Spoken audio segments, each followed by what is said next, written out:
the guys got her lifted up in the air. Ideally, I would use that 2-post over there, but my stuff's here.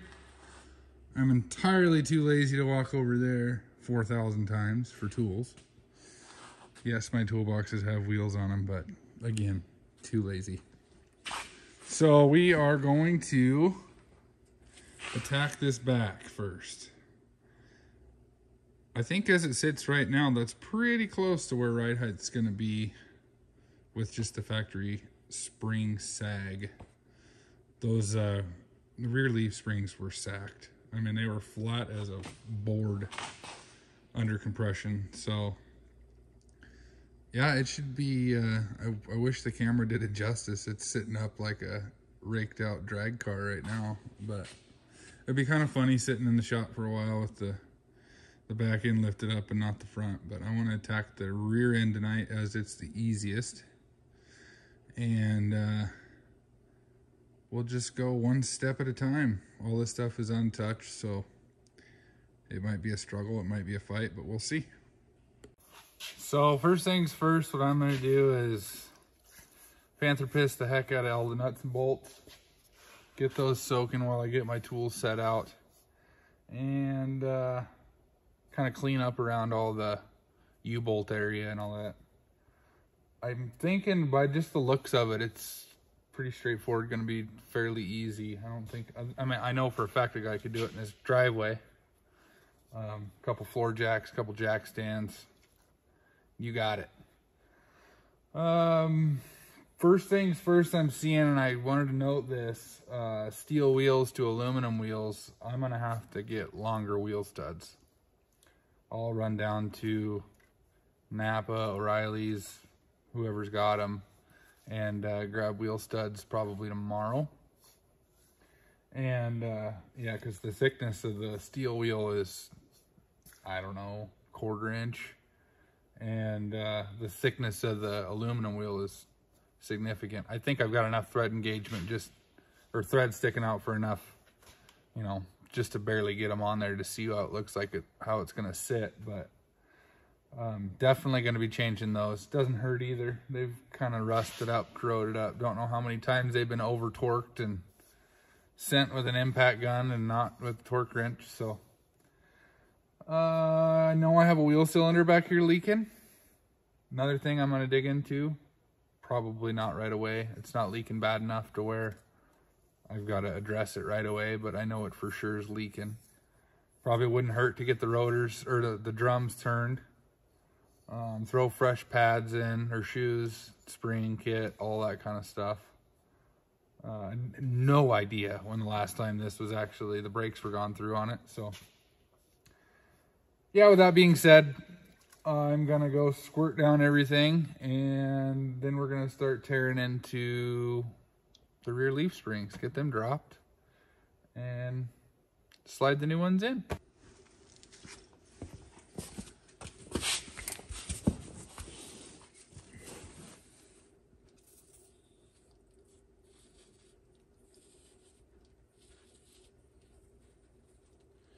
For some reason, this can of BB Blaster only squirts upside down. Not that big of a deal, but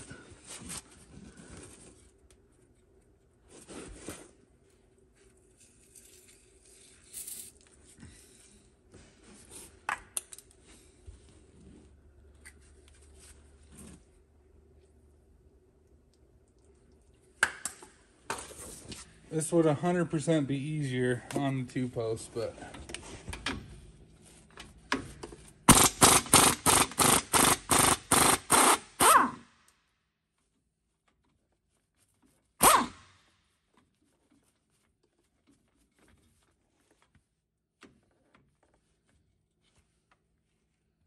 makes a difference. Get the old nut out of the sock.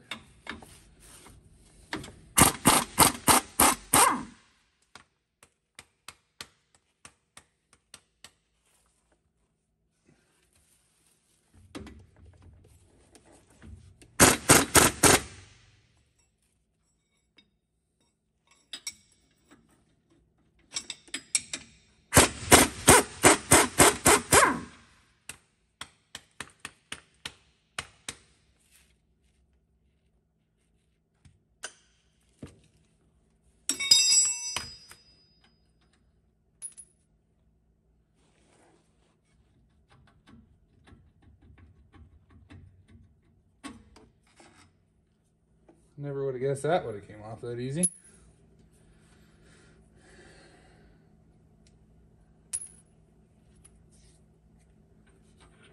I'm going to go ahead and throw the shock bolt nut back together on the bottom U-bolt plate so I don't get any of these mixed up, because the U-bolts are coarse thread and looks like the shock bolt is fine thread. And if a guy's not looking, run one of them up a coarse thread bolt. That's not a fun time.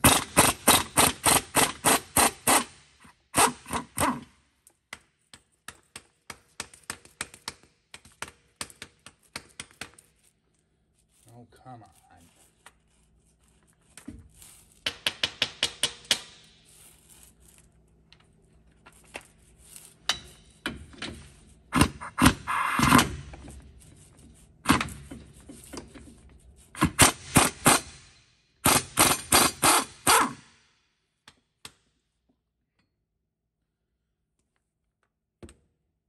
Oh, that came off easy.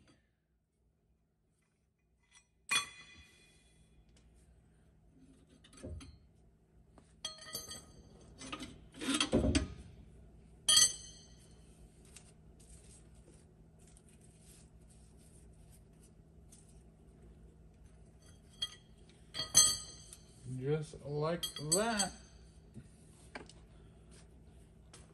So I got the U-bolts off. Now we got to get on these shackles and leaf springs here. I think I can just drop that first one. I don't know what all comes in the kit, to be honest.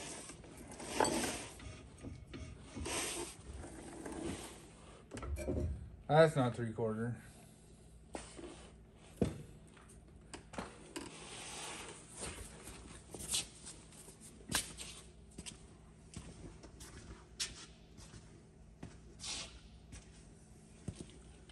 Probably 5/8, I'm guessing. Yeah.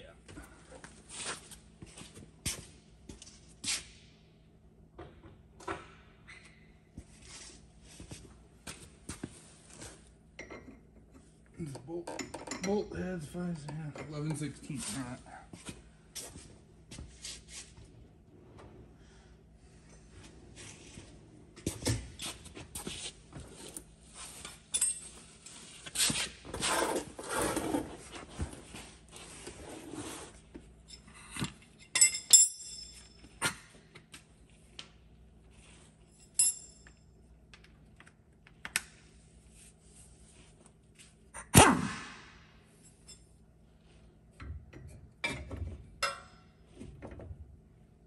Well, these shackle bushings are shocked.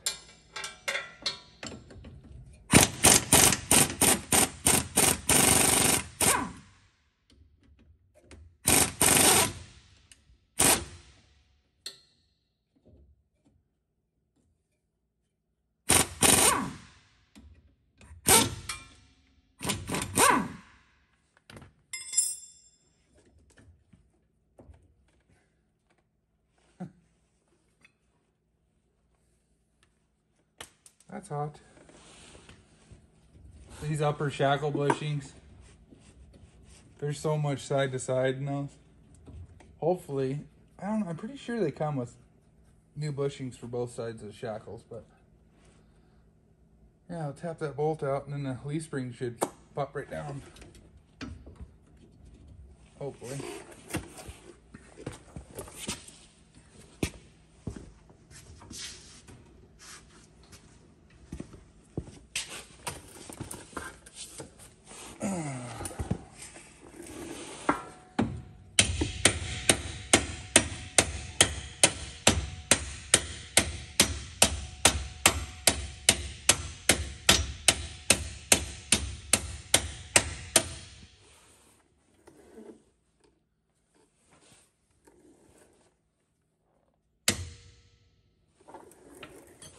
Wow, that's really tight.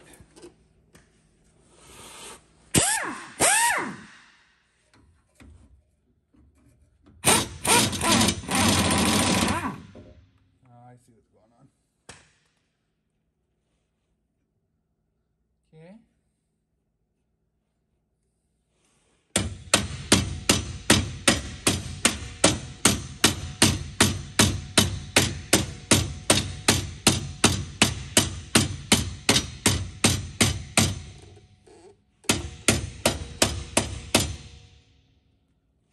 coming. It's fighting, but it's coming.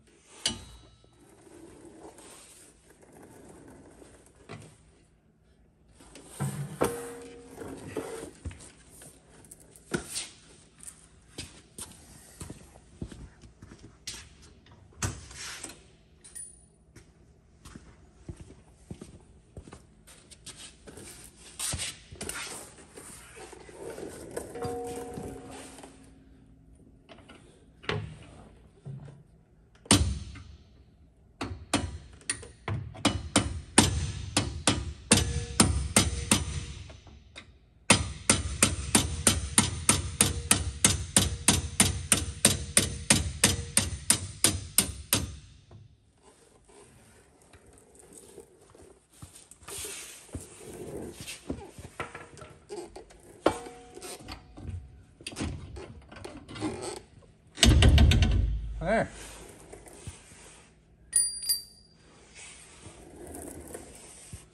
I'll jump up into the front and rip that old spring out of there.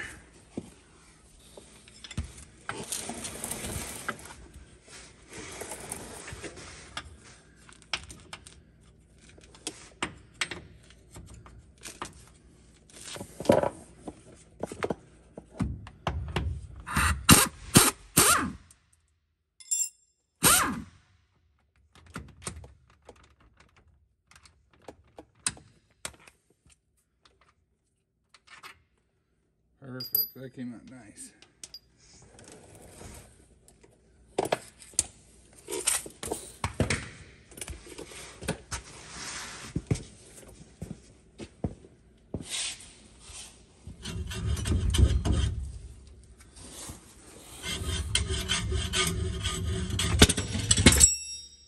So there's your comparison